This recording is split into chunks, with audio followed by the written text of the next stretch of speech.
नमस्कार, मी संस्कृती आणि आपण पाहत आहात नवा मराठा। तर पाहुयात अहिल्यानगर जिल्ह्यातील महत्त्वाच्या घडामोडी। महाराष्ट्र केसरी स्पर्धा फिक्सिंग झाली, किरण काळे यांचा आरोप। अहिल्यानगरमध्ये महाराष्ट्र केसरी स्पर्धा पार पडली, मात्र यावेळी कुस्तीच्या आखाड्यात मोठा गदारोळ झाला आहे। त्यामुळे राज्यभर याचे पडसाद उमटत आहेत। अशातच आता या संदर्भात शहर काँग्रेस जिल्हाध्यक्ष किरण काळे यांनी देखील आयोजकांवर मोठा आरोप केलाय। महाराष्ट्र केसरी स्पर्धेत मॅच फिक्सिंग करून शिवराज राक्षे याला हरवण्यात आले, तसेच पंचांबरोबर आयोजकांनी सेटिंग करत पृथ्वीराज मोहोळ याला विजय घोषित केले। त्यामुळे स्पर्धा ही पारदर्शी व्हायला हवी होती, असे शहर काँग्रेस जिल्हाध्यक्ष किरण काळे यांनी म्हटले आहे। महाराष्ट्र केसरी कुस्ती स्पर्धा पार पडली आणि अत्यंत वादग्रस्त अशा प्रकारची स्पर्धा झाली। महाराष्ट्रामध्ये त्या ठिकाणी या स्पर्धेला लागलेल्या गालबोटामुळे अहिल्यानगरची मान त्या ठिकाणी खाली येण्याचं काम घडलं। महाराष्ट्र केसरी या स्पर्धेला अनेक वर्षांची कुस्तीची मोठी परंपरा आहे। हा जो काही आपला देशी पद्धतीचा खेळ आहे, अत्यंत लोकप्रिय असा खेळ आहे। आणि या महाराष्ट्र केसरीच्या स्पर्धेमध्ये त्या ठिकाणी महाराष्ट्र केसरी कोण होणार हे त्या गादीवरती किंवा त्या ठिकाणी मैदानात नाही ठरलं, आखाड्यात नाही ठरलं, तर हे ठरलं आधी चार भिंतींच्या आतमध्ये। त्या ठिकाणी सेटलमेंट केली गेली, मॅच फिक्सिंग केली गेली, सौदेबाजी त्या ठिकाणी केली गेली आणि पृथ्वीराज मोहोळ यालाच महाराष्ट्र केसरी करायचं अशा प्रकारचं कारस्थान त्या ठिकाणी कड जो आहे तो त्या ठिकाणी रचला गेला। शिवराज राक्षेच्या बाबतीमध्ये महाराष्ट्रातल्या अनेक ज्येष्ठ मल्लांनी, नामांकित मल्लांनी, पंचांनी स्वतः सांगितलं, एका राष्ट्रीय प्रशिक्षकांनी पंचांनी तर सांगितलं की त्या ठिकाणी जर शिवराज राक्षे हा खरोखर कुस्ती हरला असेल, त्याची जर आंतरराष्ट्रीय संघटनांनी पुष्टी केली तर त्या ठिकाणी 1 कोटी रुपये मी द्यायला तयार आहे। आपणही सगळे जर तो वारंवार रिप्ले करून जर सीन पाहिला कुस्तीचा तर लक्षात येईल की शिवराजने केलेला दावा जो आहे तो अत्यंत खरा आहे। त्या ठिकाणी त्याची पाठ जी आहे ती कुस्तीचे जे नियम आहेत, जे तज्ञ लोक सांगतात त्याप्रमाणे टिकलेली नसताना देखील, रिप्लेची मागणी केलेली असताना, ऑब्जेक्शन घेतलेलं असताना देखील कुठलाही त्या ठिकाणी न करता पंचांनी तात्काळ निर्णय देऊन टाकला आणि शिवराजला त्या ठिकाणी मैदानाबाहेर काढलं। त्यानंतर महेंद्र गायकवाड जो अंतिम सामना खेळला तो देखील त्या ठिकाणी ज्या पद्धतीनं ती लढत व्हायला हवी होती तशी होताना दिसत नव्हती। शेवटचे 15-16 सेकंद बाकी असताना महेंद्र मैदान सोडून निघून गेला, हे सुद्धा अत्यंत संशयास्पद आहे। महेंद्रवरती त्या ठिकाणी कुस्तीगीर परिषदेने कारवाई केली, मात्र ती कारवाई म्हणजे दिखावा आहे। पण शिवराजवरती जी कारवाई केली गेली 2 वर्षांच्या बंदीची, ती अत्यंत अन्यायकारक अशा स्वरूपाची आहे। त्या ठिकाणी त्याच्यावरची जी बंदी आहे ती तात्काळ उठवली पाहिजे अशी आमची मागणी आहे। आणि शिवराजनं तिथं उद्विग्न होऊन आपलं जे करिअर आहे ते करिअर उद्ध्वस्त होत आहे हे लक्षात आल्यानंतर रागाच्या भरामध्ये त्या ठिकाणी पंचांना लाथ मारली। त्यानंतर चंद्रहार पाटील महाराष्ट्र केसरी यांनी स्टेटमेंट केलं की त्यांना लाथ नाही तर खरं गोळ्या घालायला हव्या होत्या पंचांना। याच्यावरती मी कॉमेंट करणार नाही, परंतु आयोजकांनी त्या ठिकाणी जी काही सेटिंग केली ती अत्यंत लांछनास्पद आहे। आयोजकांकडे एक गँग्स ऑफ वासेपूर आहे आणि ही गँग्स ऑफ वासेपूर जे आहे त्यानं त्या दिवशी खूप धुडगूस त्या ठिकाणी घातला, राडेबाजी केली, खुर्च्यांची मोडतोड केली, शिवीगाळ त्या ठिकाणी झाली।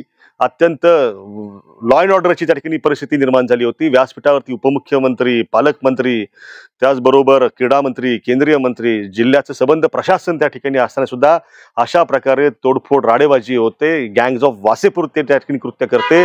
अद्यापर्यंत त्यांच्यावर कोणताही गुन्हा दाखल नाही, तो गुन्हा त्या ठिकाणी त्यांच्यावरती दाखल करण्याचं काम जे ते करावं अशी आमची पोलीस प्रशासनाकडे जाहीररित्या मागणी आहे।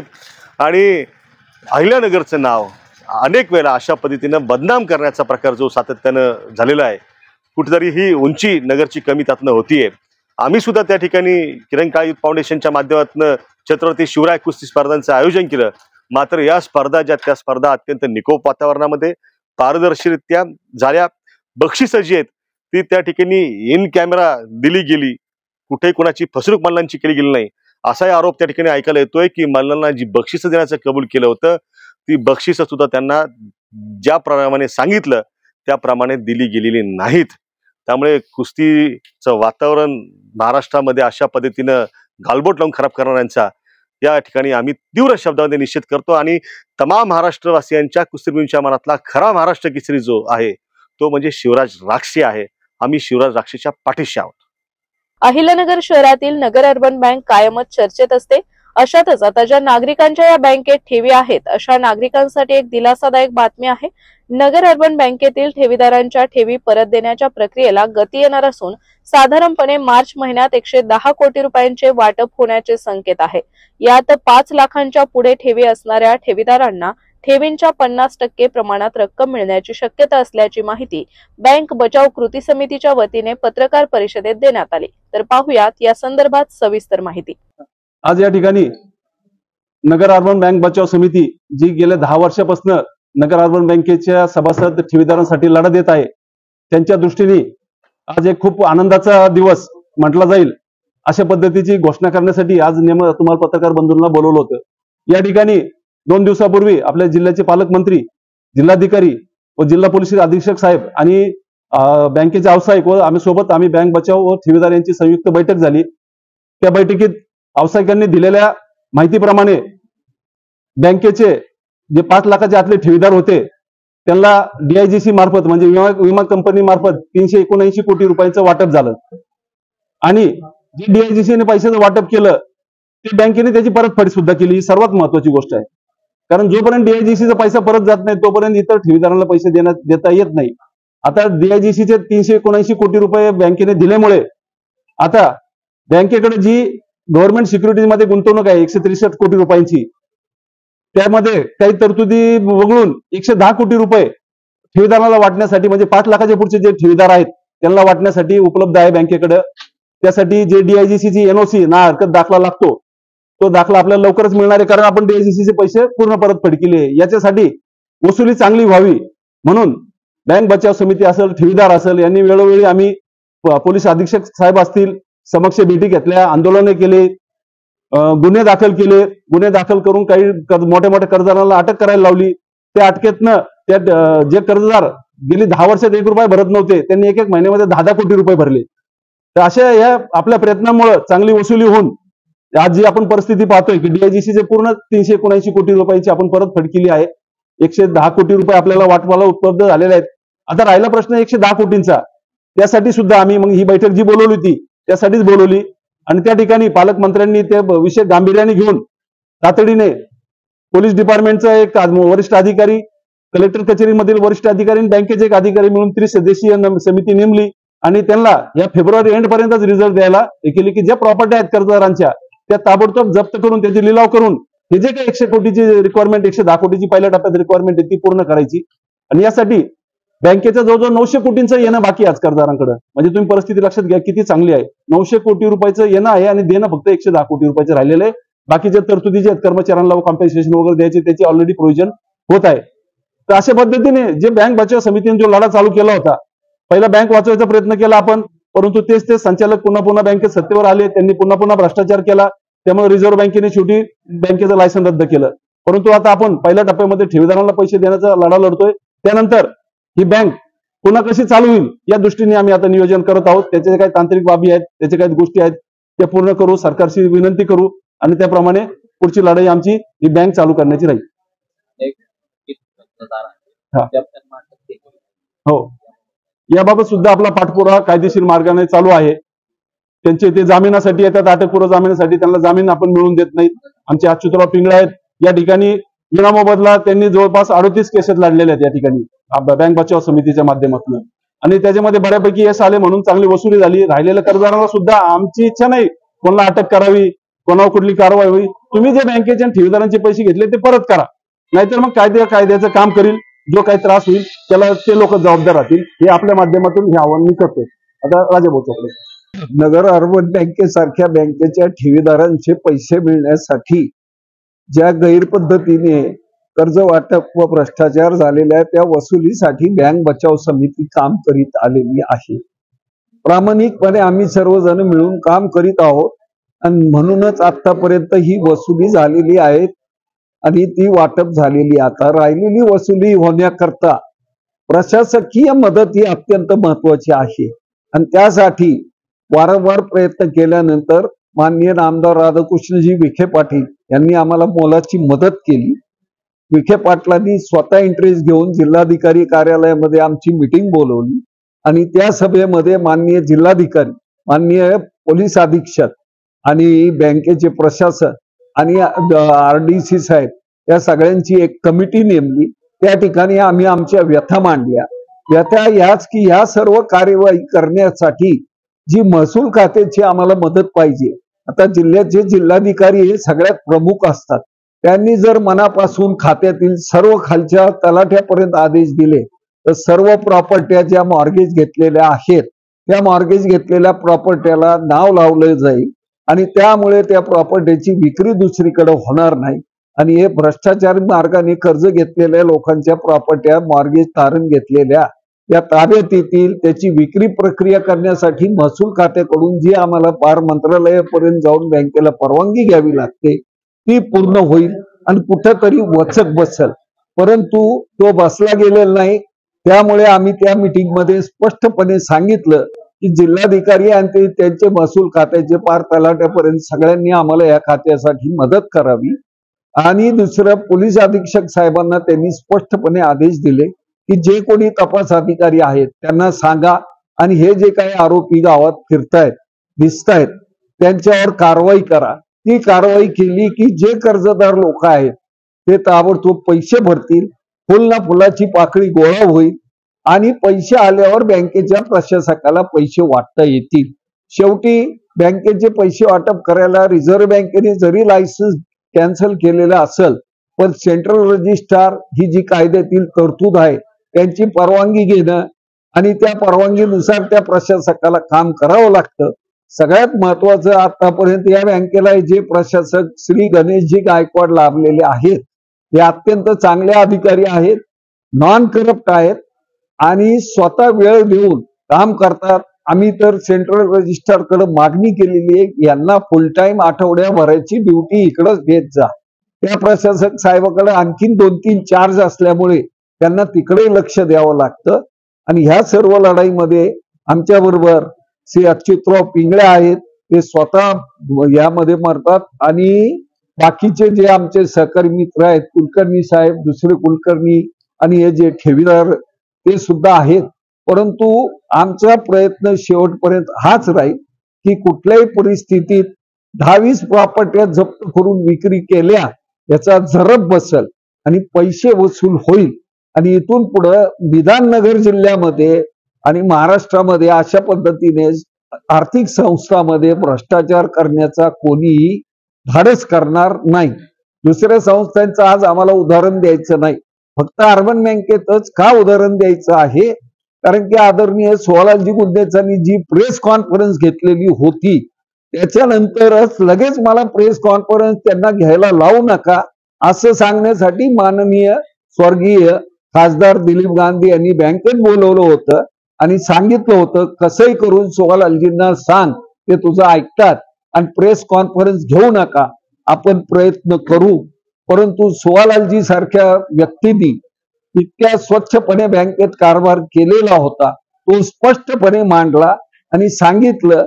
त्याच्यामुळे याला सगळी फोडणी मिळालेली आहे आणि वाच्यता मिळालेली आहे. आपल्या माध्यमातून सरकार दरबारी आणि मुख्यमंत्र्यांना सध्याचे देवेंद्रजी फडणवीस यांच्याकडे ग्रहखातं आहे. आमची सगळ्यांची अपेक्षा स्पष्टपणे ही आहे की त्यांनी खालच्या सर्व अधिकाऱ्यांना आदेश देऊन यावर तात्काळ कारवाई करण्यासाठी आदेश द्यावेत म्हणजे कारवाई होईल आणि पैसे वसुलीला मार्ग मोकळा होईल. धन्यवाद.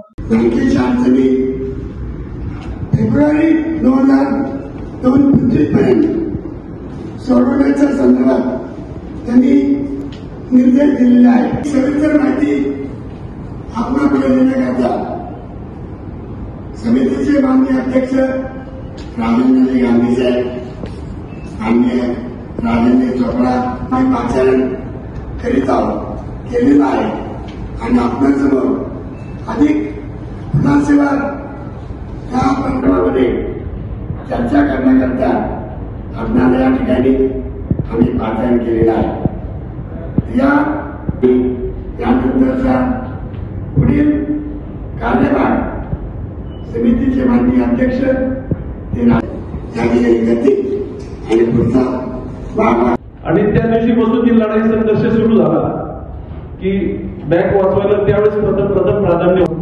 सर्व पत्रकार मित्रांचं मनपूर्वक स्वागत. आणि नगर अर्बन बँकेच्या बाबतीमध्ये पूर्वी काय घडलं. आज महाराष्ट्र स्टेट बँक मित्र असोसिएशनची बैठक पार पडली. या बैठकीत अत्यंत महत्त्वाच्या विषयावर चर्चा करण्यात आली. यावेळी संघटितपणे संघर्ष केल्याशिवाय बँक मित्रांचे प्रश्न सुटणार नाही. तसेच ऑल इंडिया बँक एम्प्लॉईज असोसिएशनच्या झेंड्याखाली सर्वांना एकवटावे लागणार आहे. बँक प्रशासन संघटनेचे शत्रू नसून त्यांच्या अन्यायकारक धोरण सगळ्यांसाठी एक हे संघटनेचे धोरण आहे. बँक मित्रांच्या प्रश्नांची सोडवणूक न केल्यास जनता आणि बँकेमधील दुवा संपुष्टात येऊन ही व्यवस्था कोलमडणार असल्याचा धोका महाराष्ट्र स्टेट बँक मित्र असोसिएशनचे अध्यक्ष देविदास तुळजापूरकर यांनी व्यक्त केला. बँकेच्या मॅनेजरला वाटलं तर सकाळी 7 ला पण कोणाला तो पाठवू शकतो. जा रे तू त्या बीसी कडे जा आणि हक्काने पाठवतो. आमचे क्लार्क पण बँकेमध्ये माणसं कमी आहेत, काम तर खूप वाढलंय. आज ऑल इंडिया बँक एम्प्लॉईज असोसिएशनला 80 वर्ष झाली. पावसाळ्यात उगवलेली छत्री नाही एआयबीए म्हणजे. देशाला स्वातंत्र्य मिळण्यापूर्वी 1 वर्ष अगोदर एआयबी ची स्थापना झाली. अहिल्यानगरमध्ये जिजाऊ ब्रिगेडच्या जिल्हाध्यक्ष ॲडव्होकेट स्वाती जाधव यांच्या वतीने पारंपरिक हळदी कुंकू समारंभ अनोख्या पद्धतीने साजरा करण्यात आला. या सोहळ्यात केवळ सणाचा आनंदच नव्हे तर महिलांना आरोग्य, स्वसंरक्षण आणि कायदे याबाबत जागरूक करण्यावर भर देण्यात आला. तसेच या कार्यक्रमाची सुरुवात राजमाता जिजाऊंच्या प्रतिमेस वंदन आणि दीप प्रज्वलनाने झाली. अध्यक्षस्थानी ब्रिगेड प्रदेश कार्याध्यक्षा राजश्री शितोळे होत्या, तर प्रदेश सह संघटक डॉक्टर कल्पना ठुबे यांनी जिजाऊ वंदना सादर केली. यापर्यंत मर्यादित न राहता आज प्रत्येक क्षेत्रात स्त्रीने आपले अस्तित्व निर्माण केले आहे. पण हे अस्तित्व निर्माण करत असताना ती अनेक प्रश्नांना सामोरे जाते. ती काम करत असताना तिचे आरोग्य तसेच स्वसंरक्षण असो किंवा तिला तिच्या हक्काची जाणीव असो ती सुद्धा करून देणं गरजेचे आहे. जर ती कधी विसरली असेल, कारण की घरच्यांचं करता करता ती स्वतःकडे लक्ष द्यायचं पूर्णपणे विसरून जाते. की तिचा एचपी कमी झाला असेल, ज्या व्यक्ती कुठेतरी काहीतरी मेडिकली हे होत असेल त्यावेळेस त्या गोष्टी लक्षात येतात. ही तळागाळापर्यंत पोहोचली गेली पाहिजे आणि सगळ्यांना धरून चालायचं आहे. सगळ्यांच्या हातात हात धरून चालायचं आहे. स्त्री शक्तीची ताकद काय आहे ना ती खरंच कळाली पाहिजे. जिजाऊ माँसाहेब ह्या सगळ्यांच्या होत्या. अभिमानाने सगळ्यांनी जिजाऊ माँसाहेबांच्या याच्यामध्ये विचारांवरती चालून आपल्याला एक संगतीने काम करायचे आहे. मी 2 शब्द बोलू इच्छिते. वार नाही तलवार आहे ती समशेरीची धार आहे. वार नाही तलवार आहे ती समशेरीची धार आहे. स्त्री म्हणजे अबला नाही ती तर भगदत्ता अंगार आहे. जय जिजाऊ. सगळ्यांना जय जिजाऊ. पुन्हा एकदा. सध्या प्रयागराज येथे महाकुंभ मेळा सुरू आहे. या मेळ्याला अनेक भाविकांनी उपस्थिती लावली आहे. मात्र आता एक दुःखद बातमी आहे. उत्तर प्रदेशातील प्रयागराज येथे कुंभमेळ्यासाठी गेलेल्या नगरमधील भाविकांचा हृदयविकाराने दुर्दैवी मृत्यू झाला आहे. मच्छिंद्र पांडुरंग मेहत्रे, राहणार MS क्वार्टर, चांदणी चौक, नगर, मूळ राहणार अकोळनेर, तालुका नगर असे मयत भाविकाचे नाव आहे. मच्छिंद्र मेहत्रे हे लष्कराच्या MS विभागात नोकरीला होते. 8 दिवसांपूर्वी त्यांच्या नातेवाईकांसह ते प्रयागराज येथे कुंभमेळ्यानिमित्त दर्शनासाठी गेले होते. तेथे दर्शन झाल्यावर परतीच्या तयारीत असताना त्यांना त्रास होऊ लागल्याने नातेवाईकांनी त्यांना तेथील रुग्णालयात दाखल केले. तेथे 2 दिवस उपचार घेतल्यानंतर पुढील उपचारासाठी त्यांना नगरला आणण्याचा निर्णय घेण्यात आला. मात्र काल नेवासा फाटे येथे आल्यावर त्यांची प्रकृती खालावली आणि त्यांची प्राणज्योत मालवली. शेतजमिनीवर ताबा मारण्याची एक धक्कादायक घटना अहिल्यानगरमध्ये घडली आहे. यावेळी विशिष्ट समाजाच्या महिला आणि पुरुषांच्या 10 ते 12 जणांच्या टोळीला घेऊन जात शेतकऱ्याच्या शेतजमिनीत बेकायदेशीरपणे घुसून ताबा मारण्याचा प्रयत्न तसेच गव्हाच्या पिकाचे नुकसान केल्याची घटना काल सकाळी 9च्या सुमारास नवनागापूर शिवारात शेंडी बायपास रोड लगत असलेल्या गव्हाणे वस्ती येथे घडली. या प्रकरणी 3 जणांसह त्या विशिष्ट समाजाच्या टोळी विरुद्ध MIDC पोलीस ठाण्यात गुन्हा दाखल करण्यात आला आहे. या संदर्भात नवनाथ दामोदर गव्हाणे यांनी फिर्याद दिली आहे, तर रोहन आणि रोहित बारसकर, रवी भीमराज भोर यांच्या विरोधात फिर्याद देण्यात आली आहे. नगरकरांचं टेन्शन वाढवणारी बातमी आहे. गुलियन बॅरी सिंड्रोम नावाच्या आजाराची लागण झालेले 4 रुग्ण अहिल्यानगर शहरात आढळले आहेत. हे 4ही रुग्ण शहराबाहेरील असून एकाला पुणे येथे तपासणीसाठी पाठवण्यात आले आहे, तर 3 शहरातील खासगी रुग्णालयात उपचार सुरू आहेत. त्यांची प्रकृती सुधारत असल्याचे वैद्यकीय अधिकाऱ्यांनी सांगितले। तसेच हे रुग्ण आष्टी, वाकोड आणि राहुरी तालुक्यातील आहे, त्यामुळे नागरिकांनी काळजी घेणे गरजेचे आहे। आजकाल शेअर मार्केट घोटाळ्याच्या घटना मोठ्या प्रमाणात वाढत आहेत। अशातच आता SMC ग्लोबल सिक्युरिटीज ही सेबीकडे नोंदणीकृत कंपनी असल्याचे सांगत नगरमधील एका IT इंजिनियरला 20 ते 30% नफ्याचे आमिष दाखवत मोबाईल ॲपवरून शेअर ट्रेडिंग करण्यास भाग पाडले। या माध्यमातून 1,10,80,000 रुपये जमा झाल्यावर त्याला ब्लॉक करून त्याची फसवणूक करणारी सोलापूर जिल्ह्यातील चौघांची टोळी नगरच्या सायबर पोलिसांच्या पथकाने पकडली आहे। यामध्ये प्रवीण दत्तू लोंढे, शिवाजी साहेबराव साळुंके, सागर उर्फ केशव कुलकर्णी हे सर्व राहणार वडवळ, तालुका मोहोळ, जिल्हा सोलापूर, तर महावीर दिगंबर कांबळे राहणार गोटेवाडी, तालुका मोहोळ, जिल्हा सोलापूर असे या आरोपींची नावे आहेत। महिलांना निरोगी आरोग्यासाठी योग प्राणायामाचे वाण देऊन सावेडी येथील आनंद योग केंद्रात हळदी कुंकू कार्यक्रम उत्साहात पार पडला। वर्षभर निरोगी आरोग्याची चळवळ चालवणाऱ्या आनंद योग केंद्राच्या हळदी कुंकू कार्यक्रमात परिसरातील महिला सहभागी झाल्या होत्या। या कार्यक्रमात डॉक्टर पूजा कासवा यांनी महिलांना थायरॉइड, मेनोपॉज, ऑस्टिपोलिसिस या आजारांवर मार्गदर्शन केले। तर अशाच माहितीपूर्ण बातम्यांसाठी चॅनलला सबस्क्राईब नक्की करा।